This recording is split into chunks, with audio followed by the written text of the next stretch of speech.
For today's review, we are looking at Mecha Spawn. And before I talk about the accessories and the figure, let's take a quick look at the card that is included. As you can see for the photo of the card, it does feature the action figure, and down here by the corner, you do have the 30th anniversary logo for Mcfarlane Toys, and on the back side of the card, there is a read-up for who the character is. It reads, "The year is 3047 and the mechanoid army threatens to wipe out humanity's last remnants. In a last-ditch effort, scientists has created a way to combine the human mind's reasoning and brilliance with the near-indestructible shell of a necroplasm-infused mechanical carapace." I'm pretty sure I pronounced that word wrong. "Brave warriors have chosen to give up their own humanity to protect their people's future from the robotic menace of the mechanoids." And that's a pretty good read-up on what this character is supposed to be. And one heck of a crazy plot, but this is not out of the norm for Mcfarlane. And that is the card. Let's move on to the accessories, which is where it's quite disappointing because this figure does not come with any accessories at all. He does not have any necroplasm effects, and they could have obviously given him something because this part of his arm, which I noticed when I took out the figure, these look like ports that could fire laser beams. That's just my imagination, but, there could have been something done right there, but they decided not to give him any accessories at all. And for the other thing that you get in this box, it is, of course, the generic Spawn figure stand, which, these always come with these figures, so I don't ever count them as an accessory, and that is pretty much all that is in the contents with this figure. And let's move on to the aesthetics, since there is no accessories. I want to break this down into two parts. I want to start with the pros and then talk about the cons. Now, I'm going to say this beforehand. The cons are pretty much the biggest factor to why I did not buy this figure initially when it came out, because these issues I very much dislike. So, with that said, let's start with the pros. So, in terms of the overall sculpt of this figure, I like the entire sculpting of it. It looks pretty cool, it looks nice, and I like the fact that it takes a lot of inspiration from a lot of other source materials of how certain mech robots are drawn. And in this case, you have these blocky shoulder armors, you have these blocky gauntlet armor pieces for the arms, the torso has this wider design while the waist is very skinny, there's also the stumpy legs, and in this case, he also has a head. Because in some designs for mech robots, they don't have a head. They have a cockpit area where you can see a big giant window where the pilot would be sitting into and piloting the entire suit. But with this character, since he is infused with a human mind, it makes sense for him to have a head. And let's look at the head sculpt of this figure first. So as you can see, he does have eyes, and I like the fact that the eyes kind of have this sort of pupil design to them. Right? You can see it's also green color. And he also has these sort of like tubes coming out of the side of his face, which I don't know what those are supposed to be, but there it is. There's also the mouth area. And for the top part of the head, there is this sort of design here that kind of looks like it's supposed to be a horn or something. But yeah, pretty cool looking head sculpt. Very simple looking. Unfortunately, this head sculpt does not move. I've tried to move it many times. It does not rotate or do any of that. I'm not too sure if there's even a joint in there. If there is, then it's really freaking stiff. Now, moving on to the torso, you do have this design pattern here that is very much Spawn. If you look at the Spawn costume, like the classic design, you can see this pattern. If you look at Spawn, she also has this pattern as well. So I like the fact that they also incorporated that here. And for the waist area, there is a skull face that is kind of cool to have right there. And for the stomach area, you can see that there are these lines that are actually, they look like they've been panel lined. There's actually ink in there to give it some highlights. And I wish they could have done the same with some of the other areas up here, as you can see with the shoulder. But yeah, there is the entire torso and head sculpt. And moving on to his legs, the overall sculpting of the legs are interesting. They are not your standard humanoid legs. Since this is a robot, he of course has these thicker lower part of his legs that are very much robot-y. right, as I like to call it. And on the back side here, there is some details. Most of it is pretty flat, and most of it is pretty much just red and white color. But the black areas, as you can see, there is some texture designed to the sculpting there for the jointed areas. So that's not too bad. And since we're looking at the back side of the figure, let's talk about the back part of it. So just like every other mech robot, I'm assuming that the back part here is where the battery and all that other stuff is, the engineering, all of it goes into the backside. And I don't know what this top part is supposed to be. Is this where he extracts energy from and it goes inside to power his, weapons and stuff? Maybe that's what this is for. I don't exactly know. And something I just discovered while recording this review, because I had to actually edit this part in since I had an interruption earlier. I discovered that these pieces are removable. Yeah, I did not realize they were removable. I don't know why they're removable, but there they are. So this is a strange thing. So technically, these are accessories for Mecha Spawn.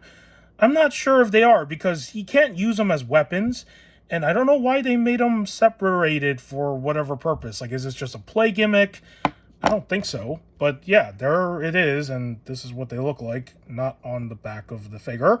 And as you can see, this part right here, this little socket connects to this part. So if you want to put it back in, it's pretty simple. You just slide it back in the same way.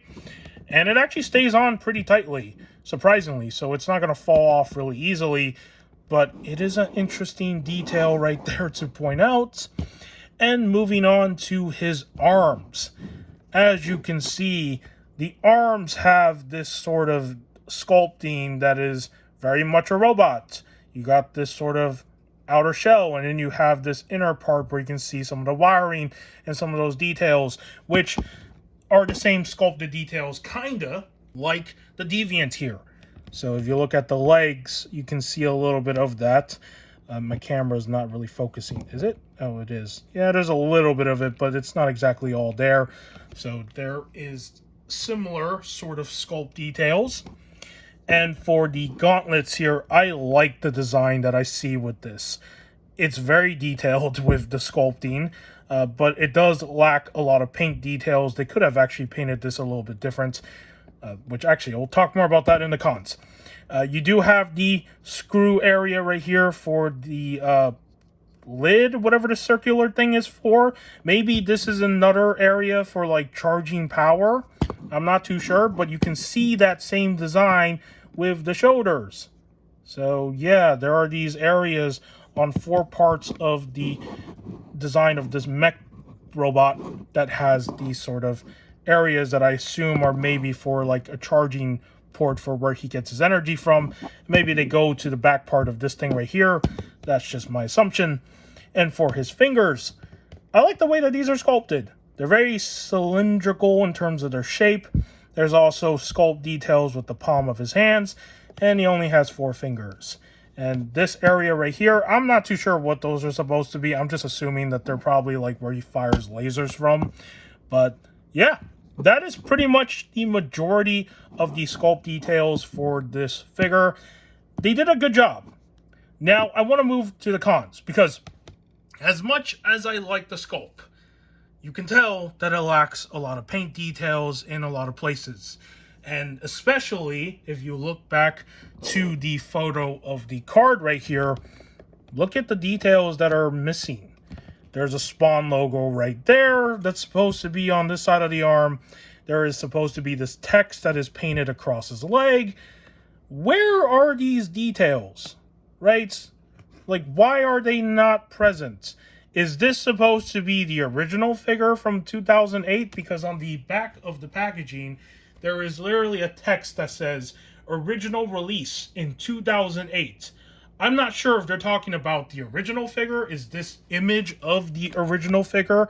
Or this is the same thing that I'm looking at right now. Now, it does look completely different, so I'm going to assume that maybe this was the original figure, and then this is what we have right now, which is the remake. But even for a remake, Why is it missing these details? I mean, they could have put it here, right? They could have copied and pasted it over. So it's really strange that he doesn't have those designs. And that is something that I don't like. And going on to the paint, just like the Deviant, I feel like there are areas of this figure that just feels very lackluster, like it just feels very rushed. They didn't really put a lot of work into the paint details. They could have done it a little bit better. So, for example, the red areas, they could have used maybe a little bit of a darker red instead of this brighter red, because as you can see with this brighter red, it shows how plasticky it looks. It's very glossy, and it's very similar to the problems I had with the Deviant.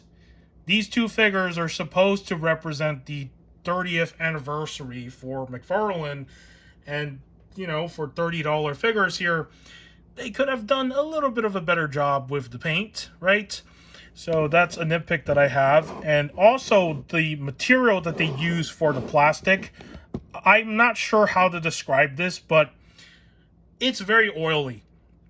I wouldn't say oily to the sense that it sticks onto my finger, but if you have this figure and you hold it, it does feel really weird to hold in hand. It's not like the usual matte finish plastic that you see with some of these other Spawn figures. The Deviant is like pretty normal when you hold the figure, but this guy, I just don't even want to hold the figure because it feels weird holding it. It just feels like the plastic is like going to melt or something, but it's not actually melting.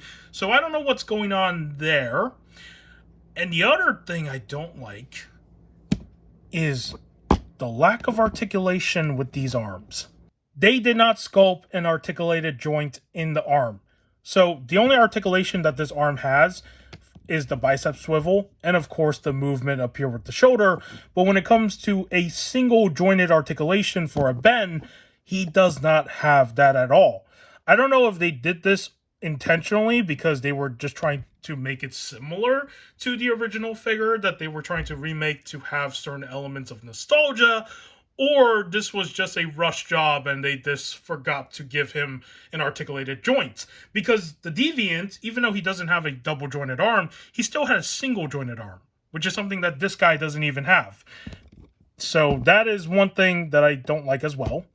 And for the bottom of his feet, as you can see, why is it all hollow? How come they did not fill this in with plastic or, you know, PVC to make a flat bottom? I don't understand what's happening here. So this is not great at all. And if you're using like flame effect parts and you want to make it look like he's hovering, you're most likely going to only have to be able to take pictures from this angle, because when you look at the bottom, it just doesn't look right. This was my same opinion I had with the Deviant with the paint style to the bottom of his legs. It just felt like it was very unfinished, and it felt like these two figures, in my opinion, were just pushed out for the quota to get into the stores in time to celebrate their 30th anniversary, but they were not really caring much about the overall paint quality and the overall result of the figures themselves. So that is just my opinion. I could be wrong, but, you know, I gotta say my part. Moving on into the articulation of this figure, he does have some areas where he can articulate, but you're not going to get this guy into any sort of dynamic poses because of the limitations. So let's start with the arms, because his head sculpt for my copy does not move at all. If there is a joint in there, I will probably have to heat it up, but for now, it doesn't seem like it wants to work.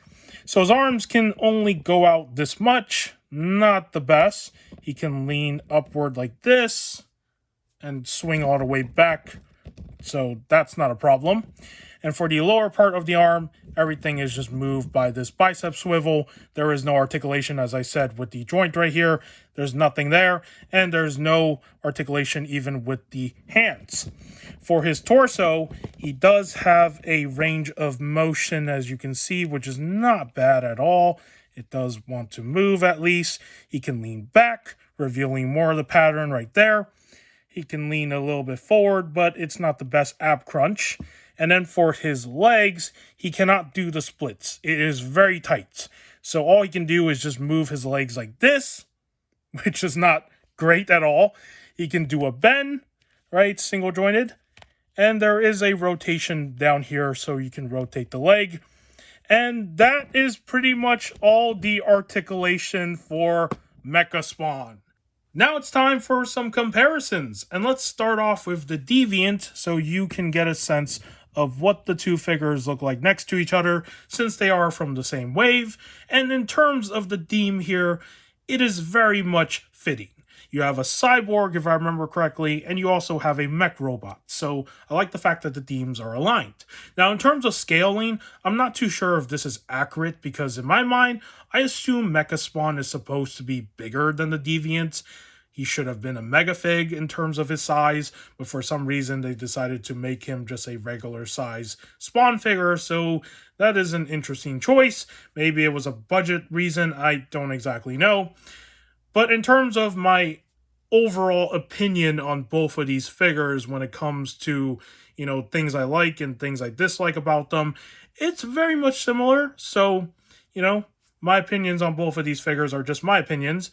And if you want to watch the review for what I said about the Deviant, you can also go back to that. I'll have the link in the description below. Shameless self-plug here at the end of the video. But yeah, there are these two figures together. And let's move on to the next comparison. Here he is next to Mr. Freeze from the Fighting the Frozen. And as you can see, Mr. Freeze is definitely taller than Mecha Spawn. Pretty cool. And for the last comparison for today's review, here he is next to the Marvel Legends Destroyer. And with that, that is the end of today's review.